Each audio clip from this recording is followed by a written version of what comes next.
Industry పరంగా అయితే present అయితే ప్రొడ్యూసర్స్ కానీ అండ్ చిన్న సినిమాలు పెద్ద సినిమాలు కంటెంట్ ఉన్న మూవీలు తప్ప మిగతా ఏ మూవీస్ అనేది కూడా వర్కౌట్ అవ్వట్లేదు. ప్రేక్షకులు మరి థియేటర్ యొక్క గడపని కూడా తొక్కటం లేదు. ఏంటి సార్ ఎందుకు ఇలా జరుగుతుందంటారు? ఇప్పుడు యాక్చువల్గా ఈ విషయం మీకు నాకు తెలిసినప్పుడు దీనికి సంబంధించిన పెద్దలు ఉన్నారండి. అంటే సపోజ్ దిల్ రాజు గారు లాంటి వాళ్ళు, అల్లు అరవింద్ గారు లాంటి వాళ్ళు, ఒక టాప్ 10 పీపుల్ ఉన్నారు కదా. వాళ్ళు ఎప్పుడు ఇండస్ట్రీ పెద్దలే.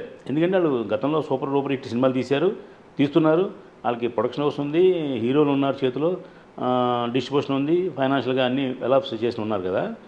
ఈ 10 మంది ఆలోచించుకోవాలి. ఈ సినిమా ఇండస్ట్రీ ఎందుకు మీరు అన్నట్టు థియేటర్ టికెట్కి జనం రావట్లేదు అంటే 2 కారణాలు ఏంటంటే, ఒకటి టికెట్ రేట్లు హైక్ అవటం, మూడోది పూర్వం మనం నేల పెంచి కూర్చుండేదండి సింగిల్ థియేటర్లో. ఇప్పుడు అది తీసేసి మల్టీప్లెక్స్ లాగా కింద నుంచి పైదాకా ఒకటే రేటు పెడుతున్నారు. ఇప్పుడు గుమస్తా ఉంటాడు, ఓనర్ ఉంటాడు.